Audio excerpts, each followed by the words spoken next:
ঢাকা ১৫ ছাড়াও আরেক আসনে প্রার্থী হতে পারেন জামায়াত আমির। সাবেক সিইসি নুরুল হুদাকে জুতার মালা পরালো জনতা।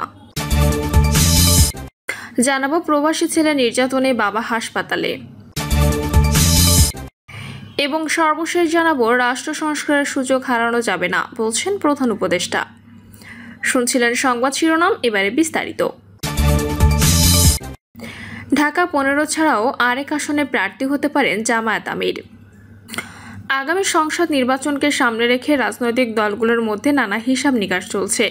এরই অংশ হিসেবে প্রধান উপদেষ্টার ঘোষিত সময় ধরেই সব আসনে জাতীয় নির্বাচনের প্রস্তুতি শুরু করেছে বাংলাদেশ জামায়াত ইসলামী। আগামী নির্বাচনে অংশ নিতে অন্তত ২৯৬ আসনে প্রাথমিকভাবে সম্ভাব্য প্রার্থীর তালিকা চূড়ান্ত করেছে দলটি। ধাপে ধাপে আসনভিত্তিক সম্ভাব্য এসব প্রার্থীর নাম আনুষ্ঠানিকভাবে ঘোষণা করেছে জামায়াত। আসন্ন নির্বাচনকে সামনে রেখে কেন্দ্র থেকে তৃণমূল পর্যন্ত ব্যস্ত সময় পার করছেন দলটির নেতাকর্মীরা। ইতোমধ্যে ঘোষিত প্রার্থীরা নিজ নিজ আসনে নির্বাচনী প্রচারণায় অংশ নিয়ে নিজের অবস্থান জানান দিচ্ছেন।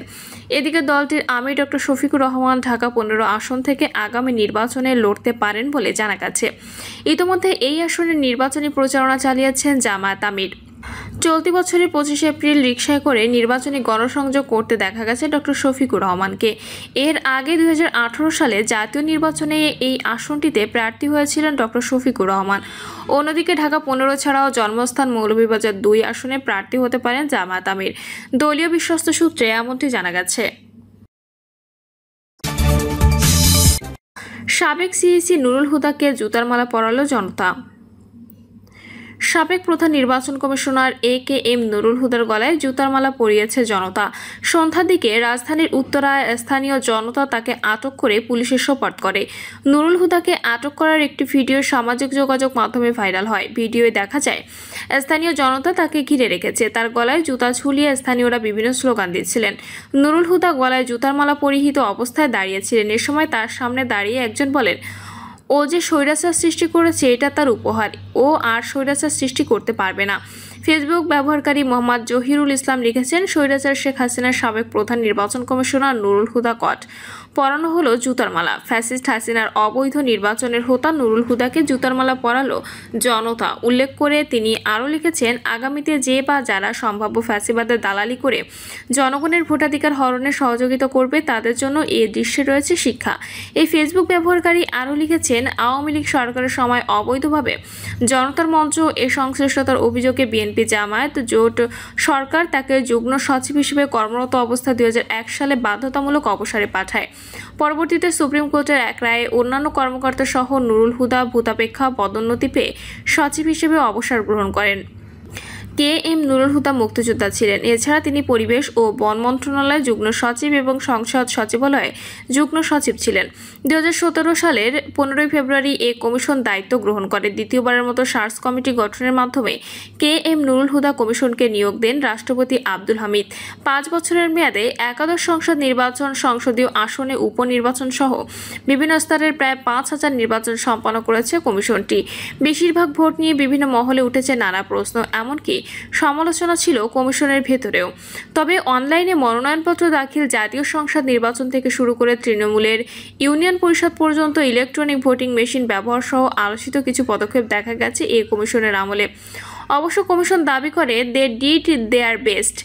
আইনের মধ্যে সর্বোচ্চটা করার চেষ্টা করেছেন তারা। প্রহসনের নির্বাচন করার অভিযোগে সাবেক ৩ প্রধান নির্বাচন কমিশনার সহ ২৪ জনের নাম উল্লেখ করে মামলার আবেদন করেছে বাংলাদেশ জাতীয়তাবাদী দল। সাবেক এই ৩ সিইসি বলে, ২০১৪ সালের নির্বাচনে তৎকালীন সিইসি কাজী রকিবউদ্দিন আহমেদ, ২০১৮ সালের নির্বাচনে তৎকালীন সিইসি এ.কে.এম. নুরুল হুদা ও ২০২৪ সালের নির্বাচনে তৎকালীন প্রধান নির্বাচন কমিশনার কাজী হাবিবুল আওয়াল রাজধানীর শেরেবাংলা নগর থানায় এ মামলার আবেদন জমা দেন। বিএনপি নির্বাহী কমিটির সদস্য মোহাম্মদ সালাউদ্দিন খানের নেতৃত্বে ৫ সদস্যের প্রতিনিধি দল যে ২৪ জনের নাম উল্লেখ করে মামলায় আবেদন করা হয় তাদের মধ্যে আছেন ২০১৪ সালের নির্বাচনের তৎকালীন সিইসি কাজী রকিবউদ্দিন আহমেদ, নির্বাচন কমিশনার মোহাম্মদ আব্দুল মোবারক, আবু হানি, ব্রিগেডিয়ার জেনারেল জাবেদ আলী, শাহনওয়াজ ও তৎকালীন নির্বাচন সচিব সহ প্রধান নির্বাচন কমিশন অফিসের অন্যান্য কর্মকর্তা। এ তালিকায় আরও আছেন জুলাই গণঅভ্যুত্থানে ক্ষমতাচ্যুত সরকারের প্রধানমন্ত্রী শেখ হাসিনা, সাবেক স্বরাষ্ট্রমন্ত্রী আসাদুজ্জামান খান, সাবেক আইজিপি হাসান মাহমুদ খন্দকার সহ অন্যান্য সরকারি কর্মকর্তা। অভিযোগে আরও আসামি করা হয় 2018 সালের নির্বাচনের তৎকালীন সিইসি AKM নুরুল হুদা, নির্বাচন কমিশনার রফিকুল ইসলাম, কবিতা খানম ও ব্রিগেডিয়ার শাহাদাত হোসেন চৌধুরীকে। সর্বশেষ 2024 সালে জাতীয় সংসদ নির্বাচনের তৎকালীন প্রধান নির্বাচন কমিশনার কাজী হাবিবুল আওয়াল, নির্বাচন commissioner brigadier general Ahsan Habib, Alamgir Hossain, Anisur Rahman সহ তৎকালীন নির্বাচন সচিবেরও নাম আছে ওই আবেদনে। প্রবাসী ছেলে নির্যাতনে বাবা হাসপাতালে। কষ্ট করে অন্যের জমিতে শ্রম দিয়ে খাওয়ায়ে বড় করেছি, জমি জমা বেচা দেনা হয়ে ছেলেরে বিদেশ পাঠাইছি। এখন ও আমারে চিনেই না, বউয়ের কথা শুই না, ওর শ্বশুর বাড়ির মানুষ আইন না আমারে মারাইছে। প্রবাসী ছেলে নির্যাতনে হাসপাতালের বিছানায় বসে নিজ ছেলের বিরুদ্ধে কেঁদে কেঁদে এইভাবে আক্ষেপ করেছিলেন 60 বাবা নূর ইসলাম বিশ্বাস। নূর ইসলামের অভিযোগ, ছোট ছেলে সিঙ্গাপুর প্রবাসী সজীব বিশ্বাসের বিরুদ্ধে। বাবা নূর ইসলাম ফরিদপুর জেলা সদরের অম্বিকাপুর ইউনিয়নের চরগানুদিয়া গ্রামের বাসিন্দা। নূর ইসলাম এখনও অন্যের জমিতে দিনমজুরের কাজ করে সংসার চালান। মাঝে মধ্যে তার স্ত্রীও দিনমজুরের কাজ করেন স্বামীর সঙ্গে।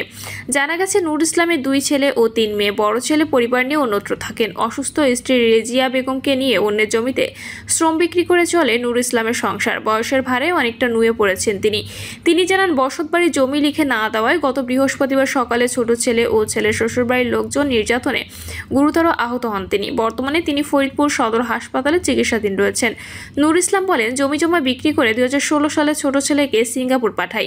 এর মধ্যে বাড়িতে এসে পরিবারের নিষেধ অমান্য করে একই গ্রামের এক তালাকপ্রাপ্তা নারীকে বিয়ে করে সে। পরে প্রবাসে গিয়ে আমাদের সঙ্গে যোগাযোগ বন্ধ করে দেয়।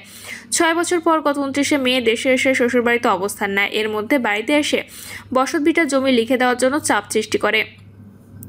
নূর ইসলাম বলেন, আমার জমি এইটুকু, আমি যদি এই জমি লিখে দিই তাহলে আমারে কালকেই ঘাট ধরে বাইর কইরা দিবে। আমি কোথায় যাব? আমারও তো পথে ফেলাই দিবে। জমি লেখা ছাড়াই তো বাড়ি থাকতে পারি না। আমি সুষ্ঠু বিচার চাই। পৃথিবীতে এরকম যেন আর কারোর সঙ্গে না হয়। নির্যাতনের বর্ণনা দিয়ে নূর ইসলাম বলেন, ছেলের বউ এসে আমাকে গালিগালাজ করে, জমি লিখে না দিলে আমারে গলা টিপে মাইরা ফেলবে।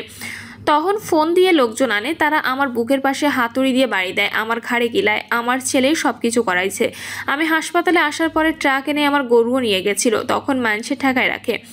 এ বিষয়ে তিনি ওই দিন বিকালে থানায় অভিযোগ করলে পুলিশ মামলা নিচ্ছে না বলে অভিযোগ করে নূর ইসলাম।